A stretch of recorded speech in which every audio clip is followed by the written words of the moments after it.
Hi everyone, I'm Huub Hildenbrand. Thanks for tuning into my channel, Huub Hildenbrand Guitar Academia. Today we have lesson 4 of 4-note structures, and in this lesson we will really analyze these 4-note structures. I show you a process how we can analyze each of these 43 structures to really find out how we can use them musically. So in which musical situations we can pick which 4-note structure. Okay, so let's get right into the endless ocean of music.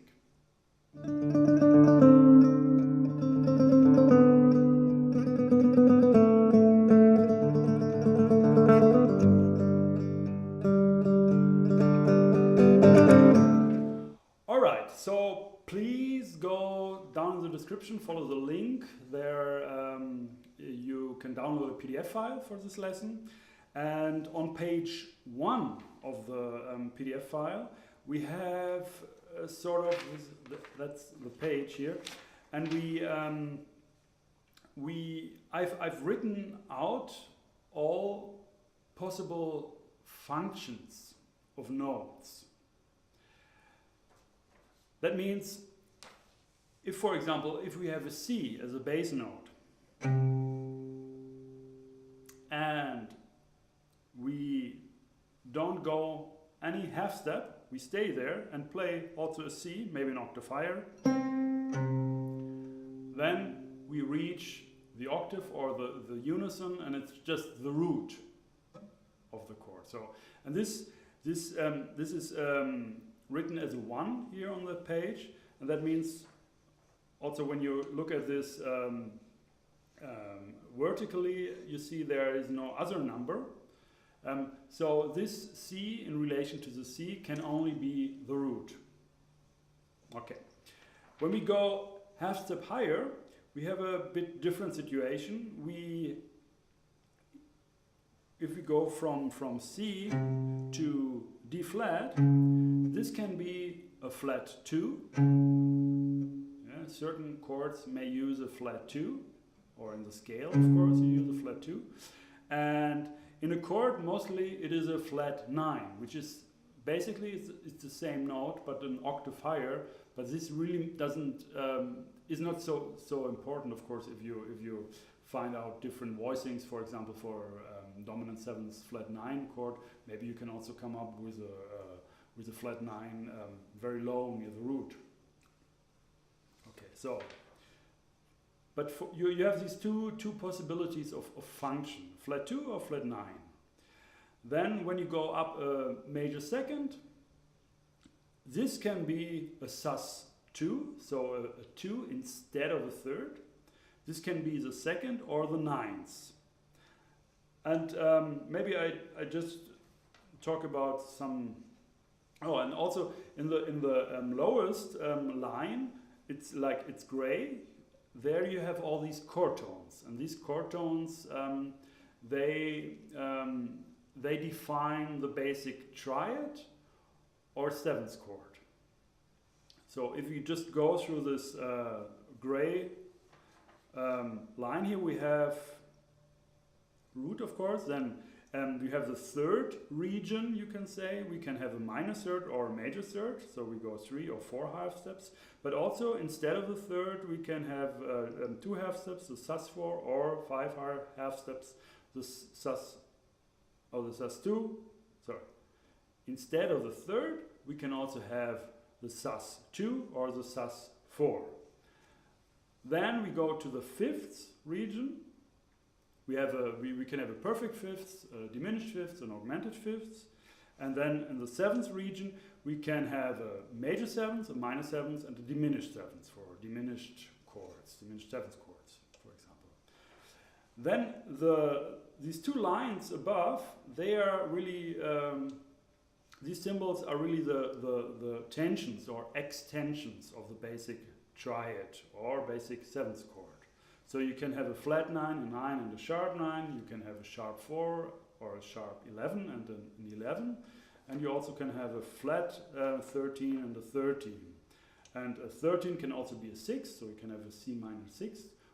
And the 6 is actually the same note as the 13s. Of course, in a bit different functional or musical context, because a 13th very often normally implies that there is also a 7th, and the 6 implies only when there's just C minor 6 that there's no 7th. Instead of 7th, we have a 6. But this is not really the topic for this lesson. This is just an overview, you can say. An overview of all the different functions there are. So for example, if you have a C as a root and then you have an E, you see, okay, C to E is 4 half steps. You see there's a major third, that's very obvious, but it can also be a flat 4. And a flat 4 makes sometimes sense when you have like a minor or diminished chord, so which has a minor third, but then you also have like the flat fourth as a kind of a tension tone, which you really always have to resolve to the minor third, otherwise it becomes a major third. So there is a possibility that you will analyze the major third as a flat 4. And these are all the musical possibilities. The theory, of course, they are just much more. You can have a triple flat 9 or whatever, but these are really the sounds the functions you expect in a practical. You can expect in a practical musical way. All right, so these are the different functions, and this is very important now when we want to analyze a certain four-note structure related to all the 12 roots. So we have 12 possibilities of like gravitational center of a root, and we want to analyze each of these 43 four-note structures in relation to that. So how does a certain four-note structure functions in relationship to all possible 12 roots? And for doing this, you will find in the PDF page of the 6 families, you find these 2 pages for every four-note structure. So you have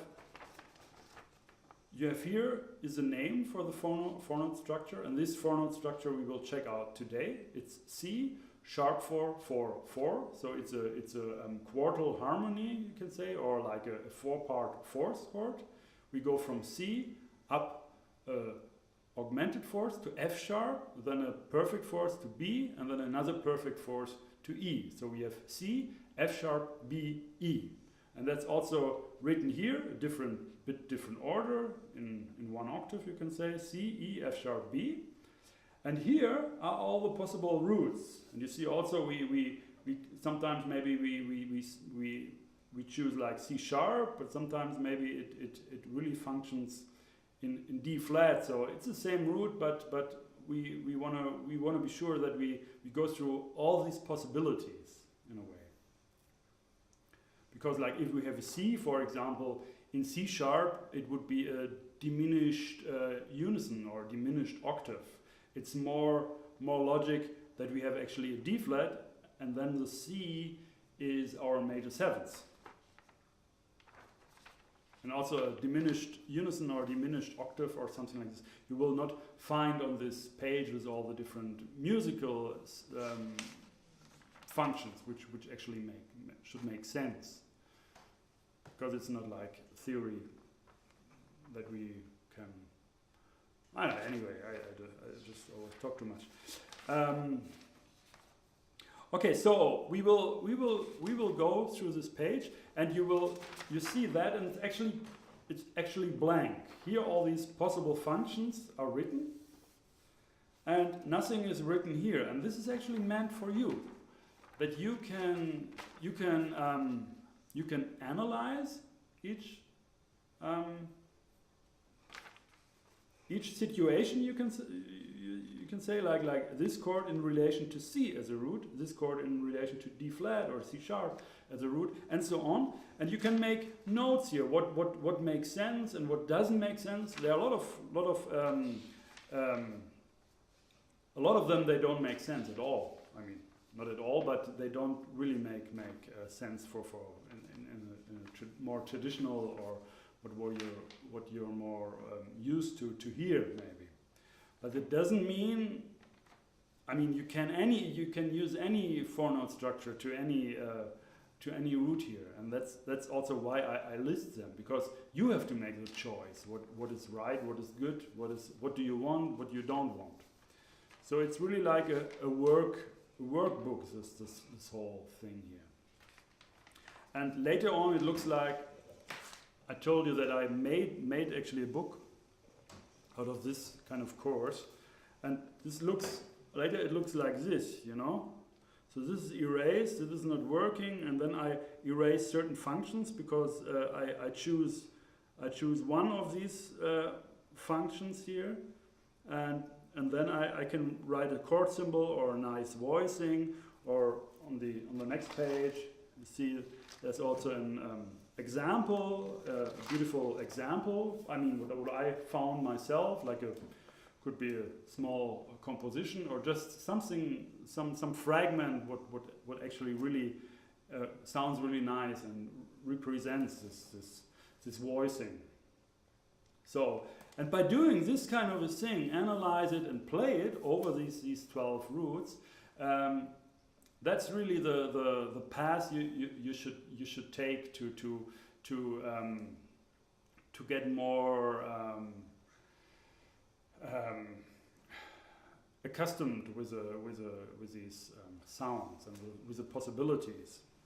So and this process here, what we are doing in this lesson, what I teach you in this lesson has really two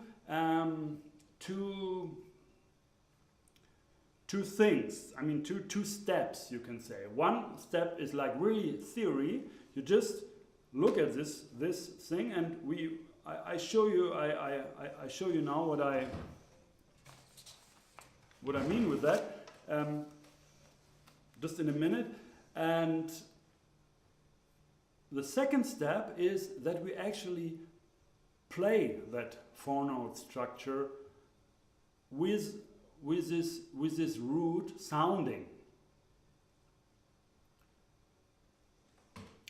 And there again our 12 drones come into play.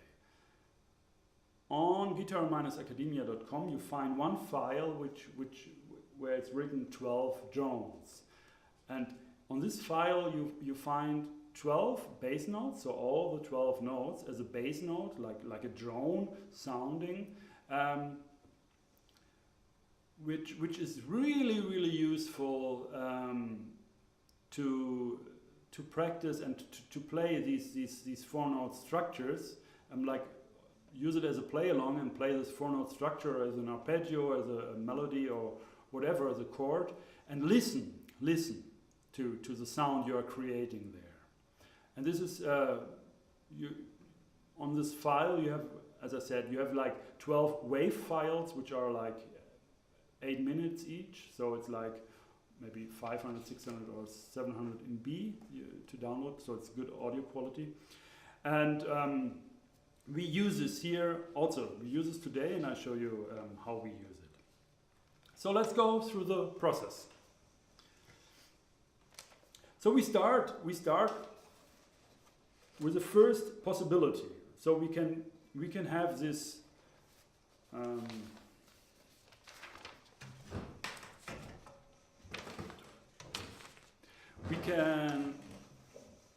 maybe we should play first our four note structure, and it's like this.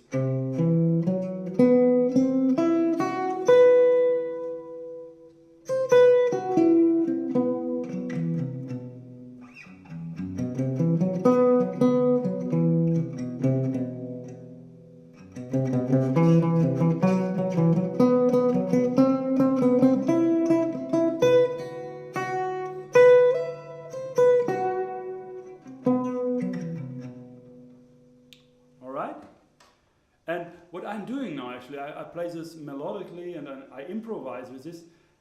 This is something we will also get more into depth in lesson 5 and 6. There we really talk about how to make music with it and different melodic practice patterns, sequences and everything. So you will get a lot of stuff what you can practice to really prepare yourself for improvisation and to really make music with these structures. Because just the structure and the knowledge and the theory is one thing, but of course you have to make music with it. And what's the sense otherwise? So we have this. You can also play this, of course, as a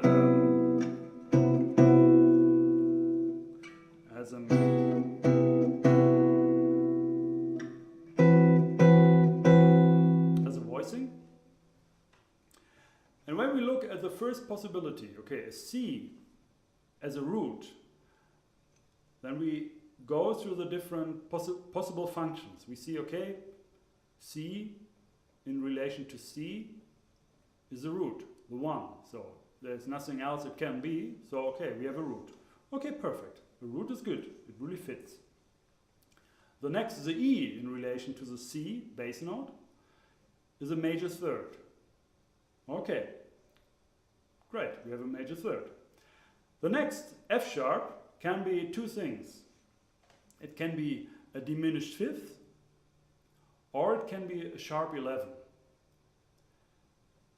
So now you have to decide for yourself how to call it. Of course, also how it sounds to you. Remember that when we call it a flat 5, a diminished fifth, this word, this function also implies that there might be, or there should be actually, like in a scale, there should be like a 4 also present. And if you have a 4, an F, so the diminished fifth, the flat 5, would be actually a G flat, so we would call this F sharp G flat. That's okay, that we can do. But then we have, it implies that there's also an F in between the E and the F and the G flat. So we have a chromatic. We have chromatic. So maybe we would, this is rather unusual, you can say. It's much better to call this F sharp really F sharp and not G flat, and call this sharp 11, because this implies that we also have a perfect fifth there. We can also have a perfect fifth, because we also can't have a flat 5, a diminished fifth, and a perfect fifth. These are really, when you have like the same function in two different variations together, then this is always chromatic, and this is always a kind of unusual situation, especially in a chord or whatever. So strive for names or for functions which are really, which don't interfere, you can say. So in this case, I would just erase the flat 5, and then we just, in this situation, we have the root, the major third, the sharp 11, and the major 7th. So this actually would give us, just with these informations, this would give us a kind of a Lydian sound. This would be very, very likely a Lydian kind of a chord. Some musicians, they call this chord a C major 7 flat 5 chord, but I would not do it. I mean, that's really a kind of a strange sound if you really look at it from a theoretical perspective, it implies there is no 5, but there is maybe a perfect fourth. So now, when you analyze it, you write that down. As I said, you raise the flat 5, and then you can write, okay, C major 7, sharp 11, for example, or C Lydian as a chord.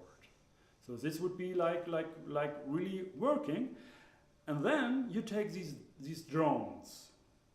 Okay? I have them here also. So you take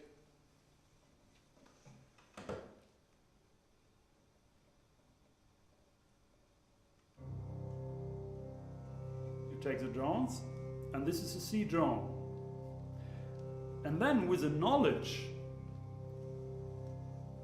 so what you analyzed there, C Lydian, C major 7, sharp 11, you can check this. You can check this out musically. So you play with the notes. You can play the chord.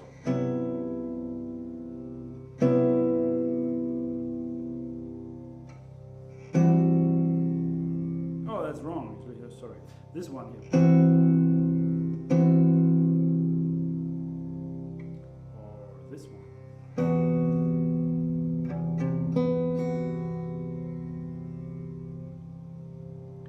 Sometimes it's a bit more clear if you use single notes, if you use arpeggio, because then you can more listen to each individual note and more easily get a sense for the different functions and whether they really work in a way. Because it's, with all these notes at the same time, it's sometimes very dense and your ear has a bit trouble sometimes. So it's easier to do that.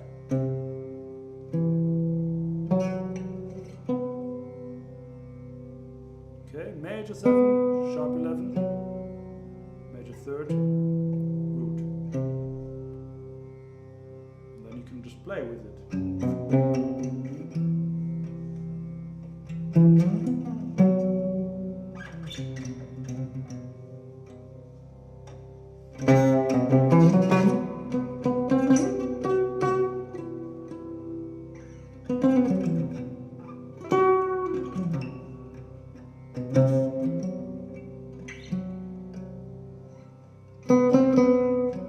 And what I always hear when I play, I always hear this resolution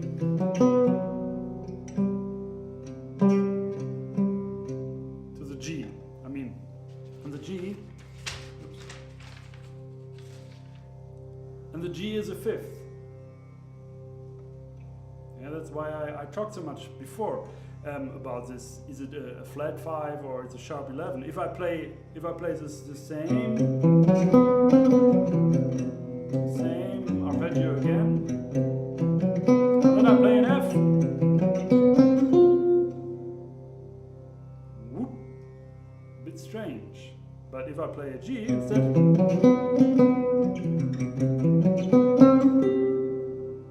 that's very beautiful and very clear.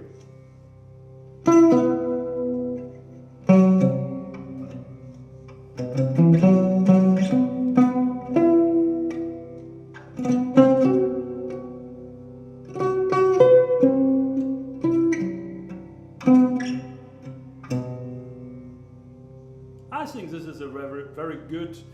This is really working very good to play this.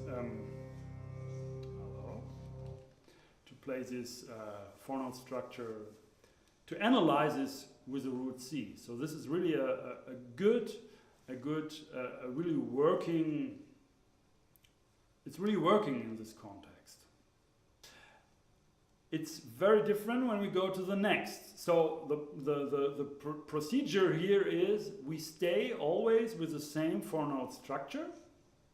So it's a great way of really practicing that structure and use it over all 12 roots, so we can really check it out musically, and at the same time we always practicing the same structure, so it gets more and more ingrained in our hands, in our thinking, in our hearing.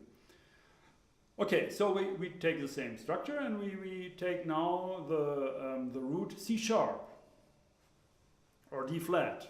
So we look at it and I see immediately, oh, there is a major seventh and a minor seventh. So this is really chromatic.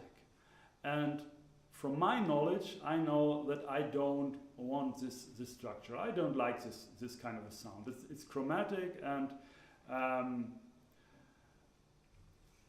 but still you can say, okay, let's try it. Okay, we have a structure and we have two different sevenths. Then we have also, we can analyze the E as a flat 3, as a minor third, or augmented sharp ninth. And we can analyze the F sharp as a sus4 and an 11. So, of course, if we choose minor third, the E as a minor third, we can't say the F sharp is then a sus4, because sus4 implies there is no third. So we can have a sharp ninth and a sus4. That implies that we have still a third maybe in between these sharp 9 and sus4. This is also kind of chromatic, of course. Or we say we have a sharp ninth and an 11th.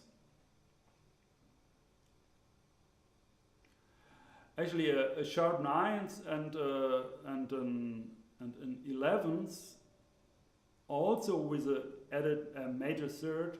This can sometimes really work for example, for a dominant chord. So in this case, for D flat dominant chord. But for dominant chord, we also have a major seventh. This would be a bit strange.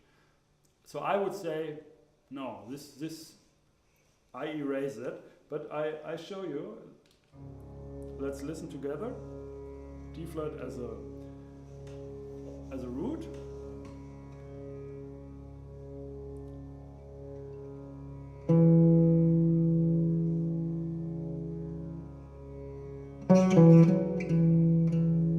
That works very good. Just these two notes, minor third and 11. 4. And then either good, but then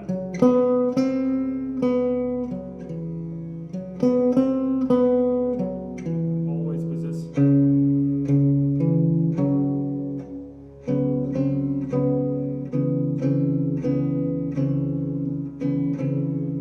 Sounds a bit sick in a way. Of course, what I also said in a previous lesson, it's not about wrong, you know. I mean, some people would say, oh, it's wrong, it's not possible, you can't play this.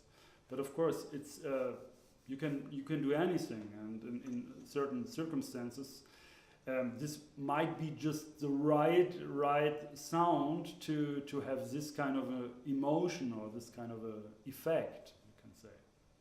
Okay, but I would just drop that. I would just stick, actually, that's my approach. I follow my heart. And if my heart says, wow, that's nice, that gives me a lot of inspiration, I want more, it's fun to play, the time goes by, flies, and I feel this sounds nice. It's inviting to the ear and to play.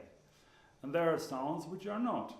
And so why should I work on them? You know, it makes no sense in a way. There are enough great sounds which I can focus on, and I have more music and more energy and more. Yeah, it's much more fun, and if it's more fun, I will learn it much quicker and better, and I would not forget it so easily. So I would really suggest, don't practice any of the sounds you don't like.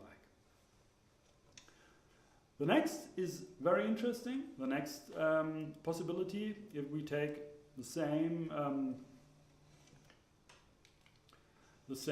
structure again, but in this situation we have D as a root. And if we have D as a root, you see it there on the page. We have the C is a minor seventh. The E is a ninth or second. In this case, I would say it's a ninth. Then the F sharp is a major third. And the B is a 6 or 13. So so actually when I put all these notes together, I see, oh, it's just like a Mixolydian kind of a sound. It's just D7, 9, 13. That's a very usual, normal chord. So I will try it. And very often, of course, if you really have like basic triad or basic seventh chords functions in the structure, like here you have the minor seventh and the major third. Mostly these sounds are more stable and are working actually. So let's have a D here.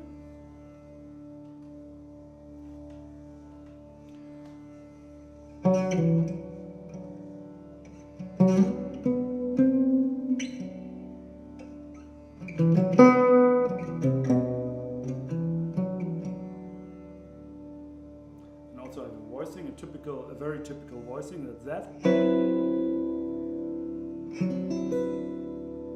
know, if I have the D here, that's very typical D7, 9s, 13s, like a jazz voicing. And also this one. So now you know that this structure actually is this 4-part fourth structure, which also works in another context. And also you know now, okay, I can play this as an arpeggio. If I have a situation in jazz where I have this 7th chord, I can play.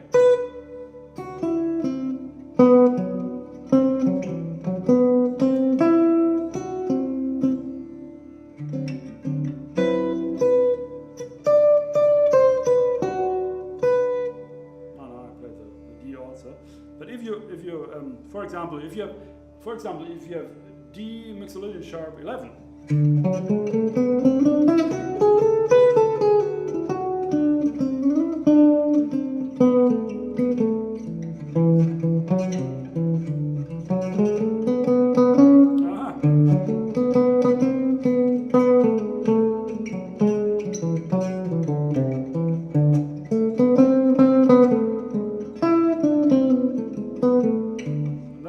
arpeggio.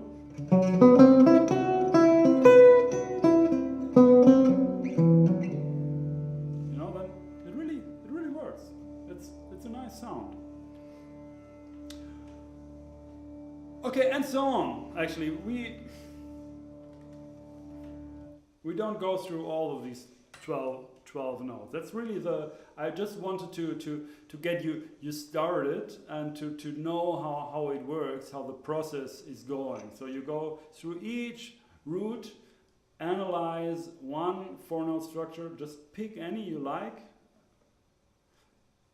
In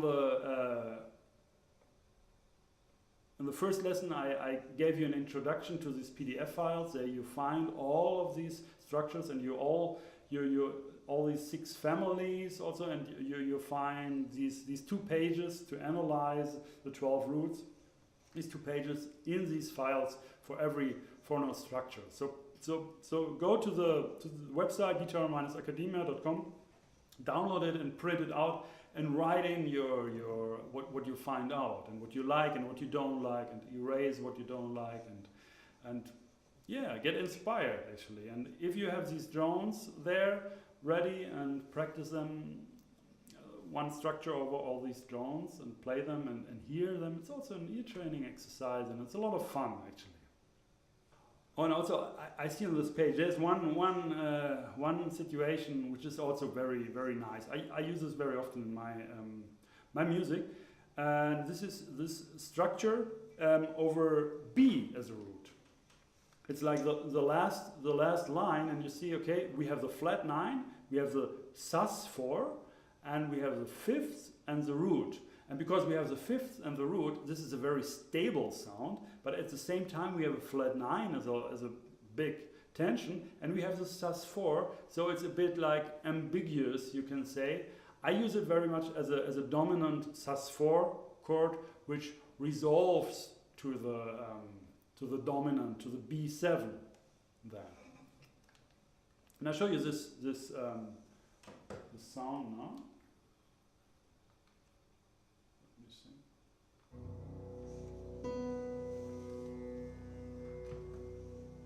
So B root and a C sharp 4/4/4 4-note structure.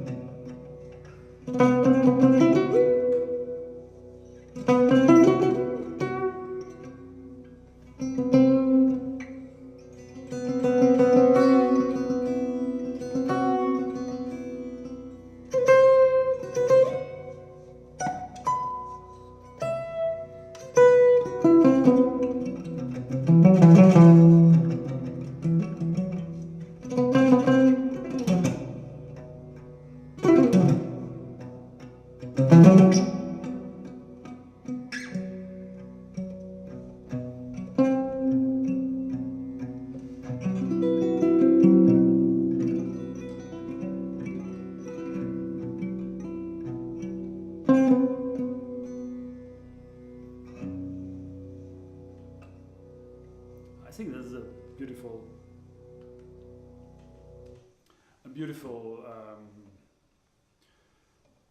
situation for this 4-note structure. Okay, so in the next 2 lessons we will discuss, and I will show you more, I mean, like a workout, like different ways how to practice these 4-note structures melodically, so as arpeggios. There are a lot of different exercises.